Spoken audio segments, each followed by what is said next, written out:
ejo bundi ntani ine ishize yaguze amazi abiri, amwe ayaha mugenzi we, andi arayagumana.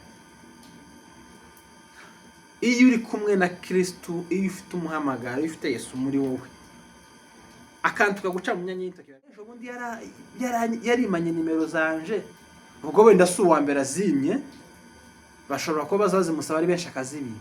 Aya mazi bite? Arayafata, ayakanda gutya aracurika.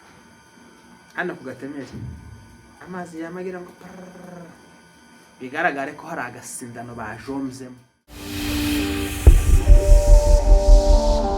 Usuhuje kwifurije igitondo ciza wowe bukeye ndetse nawe bugorobye, kwifurije umugoroba mwiza bivanya naho uherereye.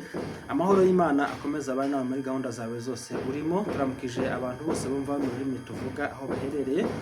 Imana ikomeze bishimire kandi Imana ikomeze ibarinde. Dusuhuje abantu bari iwacu ruguru mu bibanza by'abasekuruza amatongo yabase, aho muherereye hose Imana ikomeze bishimire kandi Imana ikomeze ibarinde. Turamukije umuryango wa M23 AFC twirwaneho aho muri hose, Imana ikomeze bishimire kandi Imana ikomeze ibarinde. Turamukije abanyafrika, abanyaziya, abanyaburayi n'abanyamerika aho bamuherereye hose, abantu bagira urukundo n'ishaka ry'iwabo ndetse n'ubwoko. Imana ikomeze bishimire kandi Imana ikomeze ibarinde. By'umwihariko dushimiye ko subscribe kuri Ineza Live TV. Uri umuntu w'agaciro kandi uri umuntu w'ingenzi, wahisemo neza cyane kuza kwifatanya natwe muri uyu muryango mugari wa Ineza Live TV. Twihanganishira abantu babuze ababo bari mu bihe bikomeye. Imana nyiri humure, Imana umugenga w'ibihe, ibakomeze ihumure ritangwa na Kristo ribabeho. Twihanganisha abafite abarwayi mu bitaro, namwe mukomere kandi mwihangane cyane. Kristo abakura aho ngaho muryamye. Kurwara birababaza ndetse no kurwaza navyo bikababaza cyane. Tubabajwe no kuvuga amakuru abera iwacu, aho mwabonye ubwicanyi ejo hashize, aho drone yaje ikarasa ikibuga cinka, ikarasa inka. Yene mutekereze aho umusirikare, aho leta irasinka inka ntambundi ifite, inka ntiyo kugirira nabi, inka ntiyo kurwanya mu buryo bumwe cyangwa se ubundi, ariko kubera urwango rubaba mu mitima, kubera isharire baba mu mitima, kubera satani wabaganjije muri bo akabaturamo. Babona ko kwica umunyamurenge bidahagije, babona ko kurimbura umunyamurenge uri murenge bidahagije, n'agakomoka kose ku murenge, ku munyamurenge reka tukagire nabi. Turababaye cyane. Iyi nkuru tuyivuza imitima yacu ibabaye, imitima yacu yakomeretse, imitima yacu yashenguwe no kubona igikorwa kakiriya, aho leta yakicasa ndetse na leta y'u Burundi babona ko kwica inka z'umunyamurenge ari byo bizabahesha kurama ku butegetsi, reka tuvuge gutyo. Ariko n'ukuri ko Imana kiriya gikorwa kirababaje cyane. Mana ibiri gukorerwa ubwoko bwacu, Mana ibiri gukorerwa ibintu byacu. Kristo wera uzaduhorere, kuko birababaje, biteye n'ubwoba. Umusirikare akazi kiwe n'ukurinda igihugu ce, n'ukurinda umwanzi, si ukonona ibiri mu gihugu indani noneho banajonjora. Iyo ni inkuru yatubabaje cyane, usibye ko atari nje nyine yababaje ubwoko bw'abanyamurenge, ndavuga barwana shaka. Ibyo bintu birababaje cyane kandi birababaje cyane. Ubwoko bwacu ndabapfira gushira, mukomere cyane kandi mwihangane. Abantu bari Rwanda turabasuhuje, abantu bari muri Kenya turabasuhuje, n'abantu bari mu Buganda namwe turabasuhuje. Abanyamerika turabaramukije cyane. Mugende mudukandire kuri Kiyobe Cecile, nabonye ari umugore nawe wazanye amashagaga muri iyi mihanda karavuga ibintu. Mugende mumukandireho ndetse munakande kuri Bigeyo Esperance. Izo ni inshuti ngira, izo ni inkoramutima zanje. Mugende mubakandireho, subscribe akantu gatoya cyane, akantu gato cyane. Nuko rero ayo ni amatangazo, hari n'amatangazo yo kubika, amatangazo yo kwihanganisha, amatangazo yo kumenyesha yuko twababaye.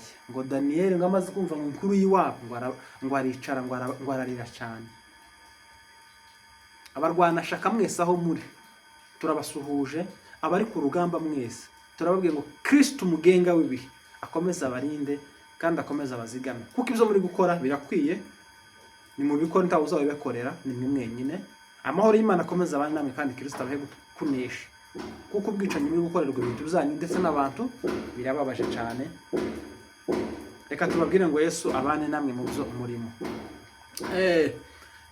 Amakuru yabayo iyi ngarishize ari menshi, aho twabonye igiterane cy'abamama b'abarwanashaka cyaritabiriwe ku bwinshi. Abadamu b'Abanyamurenge mwari musa neza cyane.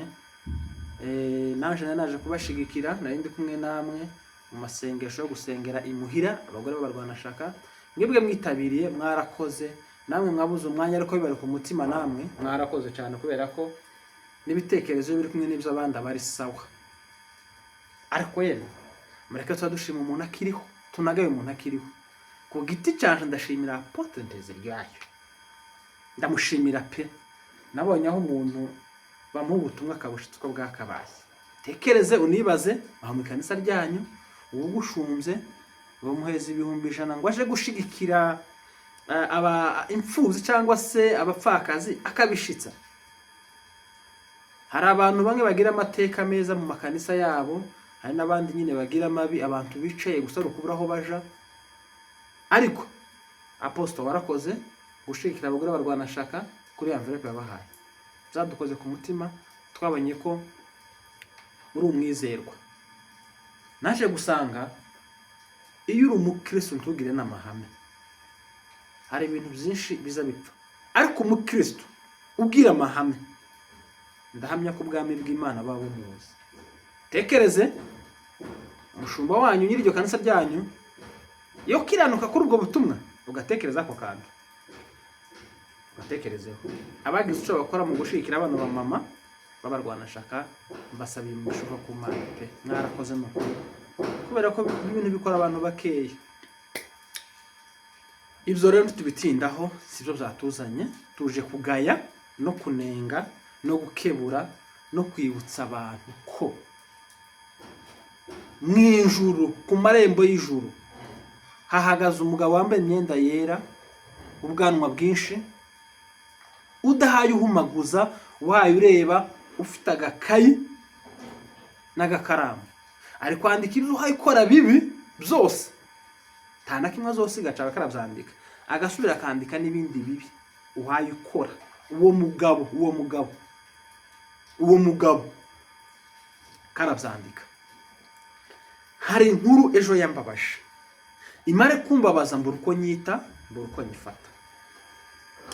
Murabona ariya mazi baheza bavuga butumwa, ariya mazi baha abashumba, ariya mazi baha wenda korali ya Nyiramya nahimbarisha, bivanye naho usengera wenda ashobora kuba batazabayabaha. Ariya mazi basigaye batanga, amwe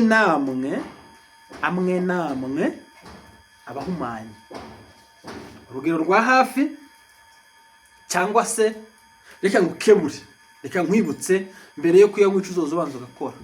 Uzubanza ufate kari agacupa k'amazi baguhaye, nimba uhaye ubona uwayaguhaye atari umwizerwa, ugacurika ugakande gutya, ugakande.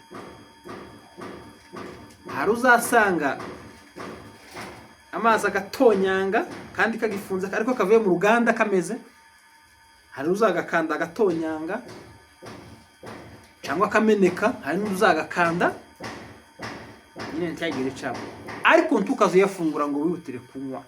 Binabaye byiza ku giti cawe, Paulo aravuze ngo bibaye byiza mubane na buri wese amahoro. Binabaye byiza wowe ugiye gusenga, uzi kuri bubzine, uhayibona hari izuba, uri bugire inyota ukene cyo kunywa, bibaye byiza kwirinda ingaruka mbi zaguturukaho, bibaye byiza sirivu pre, bibaye byiza uzujana amazi yawe.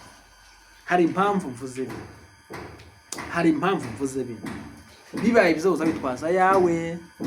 Ubu nyine Satani yageze abambasaderi benshi muri iyi si, ubu nyine hari ubugome muri iyi si. Kino kinyejana cya 2021 gifite ubugome ndengakamere kandi bigakorerwa aho twita mwibonaniro ry'Imana. Dufite inkuru y'umuvuga butumwa mwiza ukunzwe, ufite amavuta utagira twinshi. ngo batse mugenzi w'inimero yiwe ababwira ko ntayagira kandi bahorana. Birashoboka ko wogenda n'umuntu amezi 2-3 udafite nimero ye mukaza muhurira gusa mu muhanda? Jamais. Birashoboka ko wowe usura umuntu nawe akagusura hatabaye communication, hatabaye guhamagarana, uri mu rugo nze tuje ku musozi ufite umwanya dutabaye umwana urwaye tuje kumusengera? Birashoboka. Tuzatubwizanya ukuri ibintu bimwe turi kubeshana. Ntabwo waba inshuti n'umuntu amezi 2-3 munasengana cyangwa muhurira muri ministeri y'abayumbe cyangwa mu gitaramo fulani udafite nimero ye. Jamais, jamais. Bamwaka nimero y'uwo muvuga butumwa mugenzi we arababwira ngo ntayongira. Kibabitinda buce uwayisabaga ahura na wa mugabo yari mashaka, aramubaza ntese umeze neza ko nakubuze? Yewe nashakishe nimero yawe ndayibura. Wayishakiye? Nabajije mushuti wawe ambwira ko ntayafite. Kristo wera mutegera aho itorero rigeze, ntayafite. Cyangwa wandikiye utari bati we yadore message zanje nawe no binandikiye yambwiye ko ntayo afite.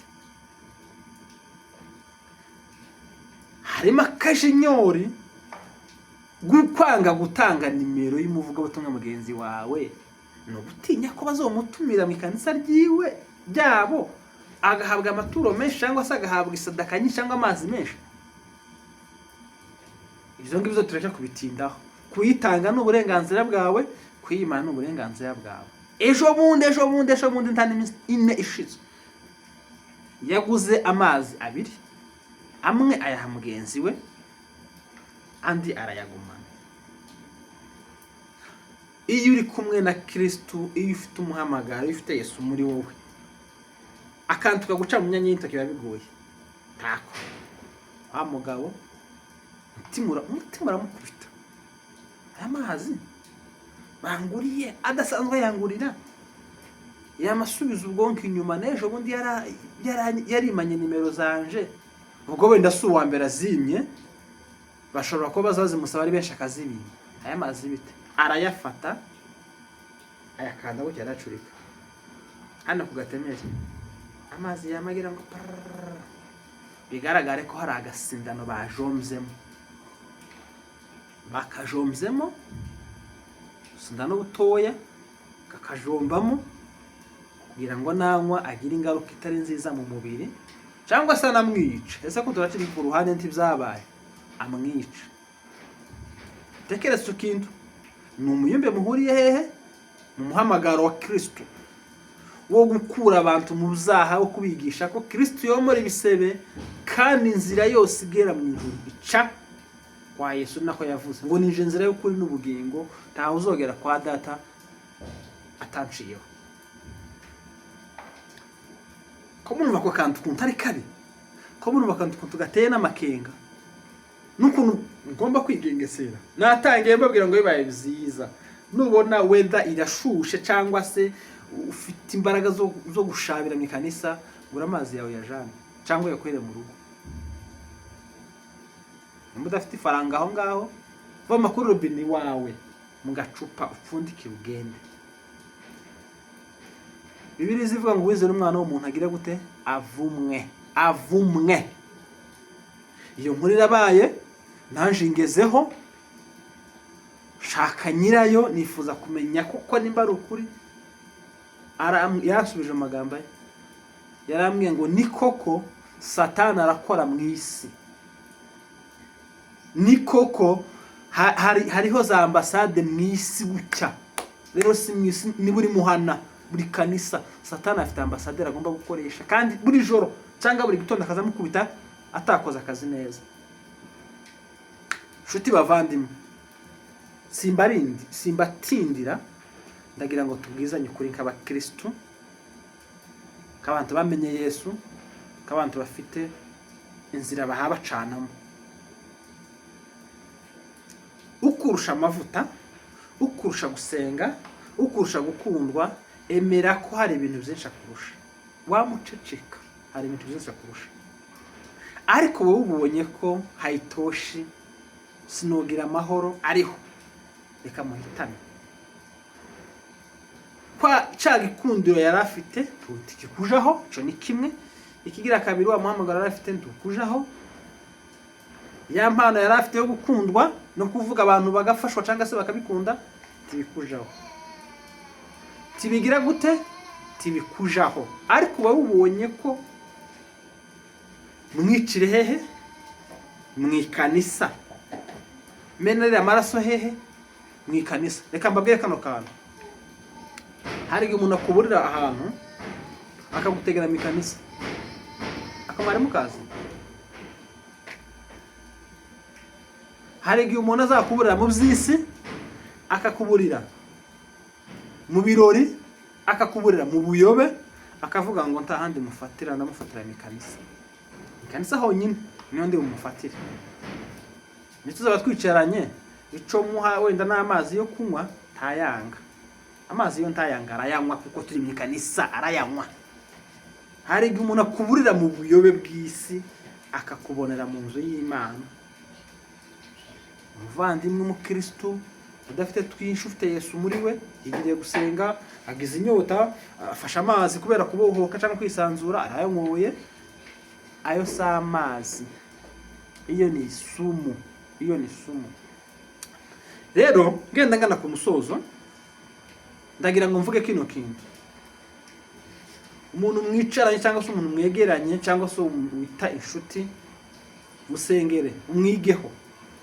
Umwigeho, ubanze umwirinde, umwigeho. Hari umugabo wambwiye ejo bundi ngo mu nshuti agira, ngo ntashuti atarasengera, ngo inshuti yose arayisengeye. Imana ikamubwira ngo uyu nguyu si inshuti arizo gukeneyeho, mureke. Uyu nguyu si inshuti ni gatumwa, mureke. Uyu si inshuti agufiteho umugambi mubi, mureke.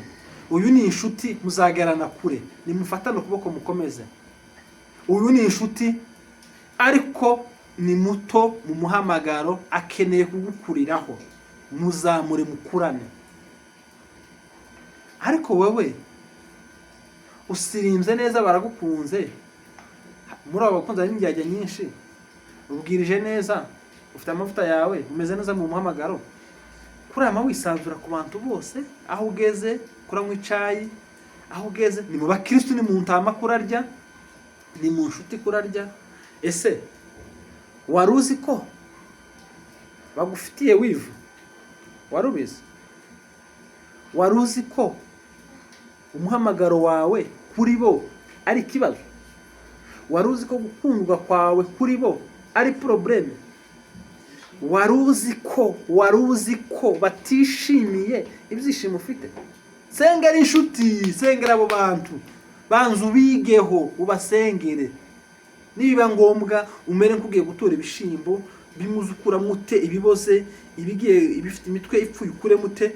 Ariko wowe narenje kunenga wa mugabo we, urabizi ko njewe ntazaca ku ruhande kugira ibanga kubera ko yabisabye ngo mureke isi zo mwigisha.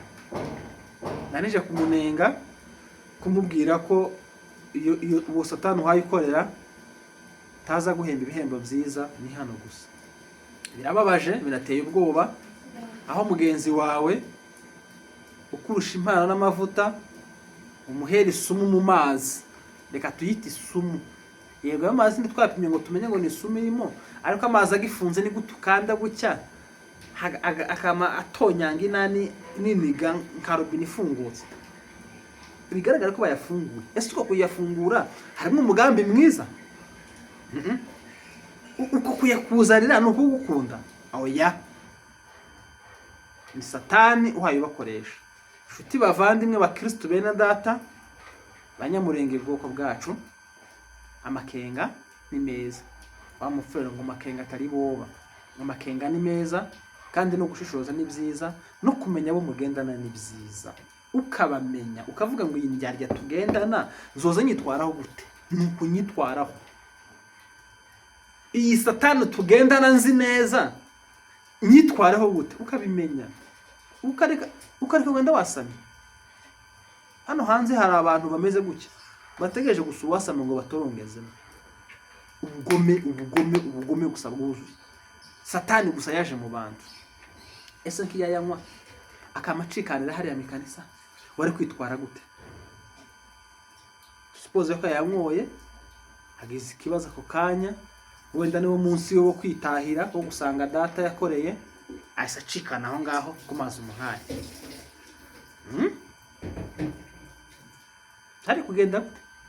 Mwaritse ubugome, mwakoreye Satani nyine, mwamashije ariko mukareka kwishushanya. Mwaretse ubugome, ndakunenze kandi ndakugaye. Wakoze ibintu biteye ubwoba by'abapagani, cyakozaga nawe tukijijwe. Kugirira mugenzi wawe shari ngo akurusha amavuta, akurusha gukundwa, ahora kuri afishe, ahora mu ngendo vie gutya agenda agaruka, ukamubwira gusa wiva ngo wowe kubera ko uba mutanze muri aka gakiza mbere nta musaruro hayibona, tagikundura hayibona, nyine ntaruzo ufite. Emera ko ntaruzo ufite, uri igikatsi, warakamutse mera. Iyo nkuru nanze kuyibasangiza, ibitekerezo byanyu muri commentaire. Jewe sinzamvuga ngo peze comment nziza, oya, umuntu atanga icyo afite. Reka tubabwire ngo kwezi kwa kane kwiza, Imana izivange mu byanyu, Imana izagura ibyanyu, nanabibutsa ko umuntu azosarura ico yabibye. Mwakoze kubana natwe, amahoro mu mutima n'amafaranga mu ikofi. Ibiganiro cyo nakagaruka. Ciao ciao, bye bye.